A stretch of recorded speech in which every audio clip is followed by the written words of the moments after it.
Assalamualaikum students, I am Ayesha Nawazish and you are watching Excel Study Center. Students, आज की इस video में हम लोग तर्जुमातुल कुरान का जो पेपर है स्पेशली ये मैंने 9th क्लास का एक सिर्फ मॉडल के तौर पे बनाया है और बाकी सारी क्लासेस के स्टूडेंट्स भी इसको फॉलो कर सकते हैं कि आपने तर्जुमातुल कुरान का पेपर कैसे सॉल्व करना है।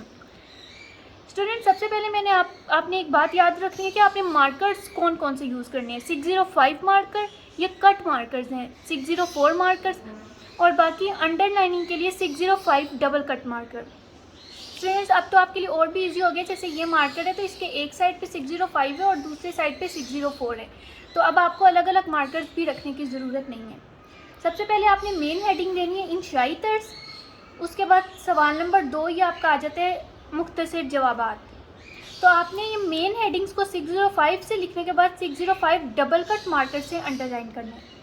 देन आपने अपना फर्स्ट पार्ट लिखा। फर्स्ट पार्ट में आपने स्टूडेंट्स एक बात याद रखिएगा, बोर्ड के एग्जाम्स में आपने अपना टाइम वेस्ट नहीं करना, टाइम सेव करना है। तो उसमें आपने पूरा क्वेश्चन मेंशन करने के बजाय आपने क्या करना है, सिर्फ क्वेश्चन में से जो उसकी मेन हेडिंग है उसको एक्सट्रैक्ट करना है और उसको लिखना है। और 604 मार्कर से हेडिंग को लिखने के बाद उसको हमने डबल कट मार्कर से अंडरलाइन कर दिया। नेक्स्ट, जब आपका एक पार्ट कंप्लीट हो जाएगा स्टूडेंट्स, आपने शॉर्ट एंडिंग लाइन ड्रॉ करनी है। यही रूल आपने 2, 3, 4 और 5th पार्ट में भी फॉलो करना है। स्टूडेंट्स, अब नेक्स्ट ये आपने 3rd, 4th और 5th पार्ट, जब आपका ये पहला सवाल नंबर 2 पूरा कंप्लीट हो जाएगा तो आप लोगों ने फुल एंडिंग लाइन ड्रॉ की। ओके स्टूडेंट्स, नेक्स्ट सवाल नंबर 3 है। अब ये भी मेरे मेन हेडिंग्स में आ जाते हैं। तो मैंने सवाल नंबर 3 कुरानी अल्फाज के मायने, अल्फाज मायने का मेनली आपका क्वेश्चन होते हैं। इसको आपने 605 से लिखने के बाद डबल कट मार्कर से 605 डबल कट मार्कर से अंडरलाइन करने। नेक्स्ट स्टूडेंट्स, अल्फाज मायनी आप लोगों ने कोशिश क्या करनी है कॉलम के फॉर्म में इसको बनाने के, अल्फाज और एक दूसरे साइड पे मानी। बाज़ औक़ात क्या होता है कि स्टूडेंट ने एक वर्ड लिखे उसका मायनी, दूसरा वर्ड लिखे उसका मायनी, तो वो इतनी नीट लुक नहीं आती। आपने इसको कॉलम के फॉर्म में बनाना है और इसमें आपने 5 जो आपका सवाल नंबर 3 में कोई से 5 मानी लिखने होते हैं, लेकिन कोशिश करें कि आप ये सारे लिखें ताकि अगर कोई गलती है तो वो आपकी कंपनसेट हो जाए। अब जब ये आपका सवाल नंबर 3 कंप्लीट हो जाएगा तो आपने फुल एंडिंग लाइन ड्रॉ करनी।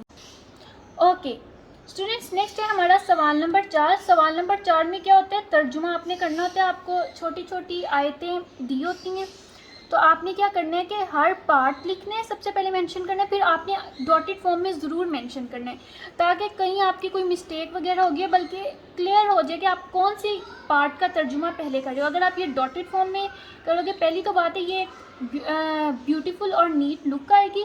दूसरी बात यह है कि आपका पेपर में किसी तरह की कन्फ्यूजन नहीं रह जाएगी। फिर डॉटेड फॉर्म में लिखने के बाद आपने तर्जुमा की हेडिंग कंपलसरी देनी है। तर्जुमा की हेडिंग के बाद तर्जुमा लिखने के बाद शॉर्ट एंडिंग लाइन। इसी तरह सेम रूल आपने नेक्स्ट पार्ट में फॉलो करने। ये हमारे पास इसका 3rd पार्ट है। इसमें भी आपने अपनी जो भी आयत थी उसको डॉटेड फॉर्म में लिखने के बाद तर्जुमा की हेडिंग दी। अब जब आपके ये तीनों, इसमें आपने 3 पार्ट्स अटैम्प्ट करने होते हैं, जब तीनों अटैम्प्ट कर दिए तो कंप्लीट एंडिंग लाइन ड्रॉ की। नेक्स्ट सवाल नंबर 5 हमारा जो तर्जुमातुल कुरान में आता है वो होता है लॉन्ग क्वेश्चन। लॉन्ग क्वेश्चन में आपने मेन हेडिंग दी, फॉर एग्जांपल सूरतुल मरियम, जो भी आपकी रिस्पेक्टिव सूरत है आपने उसकी हेडिंग देने के बाद ओके सूरतुल मरियम लिखा और फिर आपकी फर्स्ट हेडिंग आएगी तारुफ।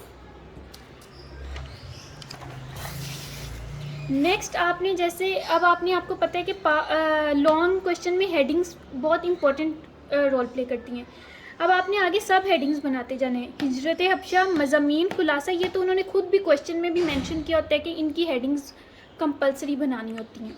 अब नेक्स्ट मेरे पास जो है वो है अमली नुकात। अमली नुकात स्टूडेंट्स आपने क्या करना है, पॉइंट्स की फॉर्म में लिखने हैं और कोशिश करें कि हर पॉइंट पे जो भी पॉइंट है उस पर उसकी रिस्पेक्टिव हेडिंग की फॉर्म में हेडिंग लिख के वो नुकात लिखते हैं ताकि एग्जामिनर को आपका नुकात रीड ना करना पड़े, वो सिर्फ आपको हेडिंग्स की बेस पे ही मार्क्स दे दें। जब आपका पूरा लॉन्ग क्वेश्चन कंप्लीट हो जाएगा तो आपने फुल एंडिंग लाइन ड्रॉ कर देनी है। जी तो स्टूडेंट्स, ये थी हमारी आज की वीडियो। उम्मीद करती हूँ कि आपको ये वीडियो पसंद आई होगी। थैंक यू, अल्लाह हाफिज़।